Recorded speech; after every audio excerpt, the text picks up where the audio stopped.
তিনজন কাস্টমারকে দেখতে পাচ্ছি যে ওনারা সিগারেট খাচ্ছেন। তো এই সিগারেটে কি খুব উপকার না অপকার সেটা আমরা জেনে নেব। लेकिन ये साला कर क्या रहा है यहाँ पे। একজনকে পেয়ে গেছি আমাদের বন্ধু, আমি একটু বন্ধুর নামটা জিজ্ঞাসা করব। বন্ধু আপনার নামটা একটু বলুন। সিএসপি। সিএসপি বাবুকে অনেক ধন্যবাদ ওনার পরিচয় দেওয়ার জন্য।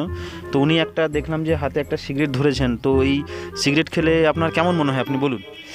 ভালো ফিল মনে হয়, अच्छा কারণ হচ্ছে সিগারেটের প্রফেশনাল স্টাইল। যত রকম টেনশন থাকুক না কেন, সিগারেট খেলে মাইন্ড ফ্রেশ হয়ে যায়, এই জন্য আমরা সিগারেট খেয়ে থাকি। ধন্যবাদ ওনাকে। তো কারণ উনি অনেক ভালো কথা বললেন যে সিগারেট খেলে নাকি খুব ভালো হয়। তো এটা কত টাকা খরচ হয় একটা সিগারেট খেতে গেলে? 8 টাকা। और अभी तो रुको, क्लाइमैक्स अभी बाकी। আচ্ছা, 8 টাকা করে আপনি কটা সিগারেট খান ডেলি? এই 12 টাকানি খাই। कौन है ये लोग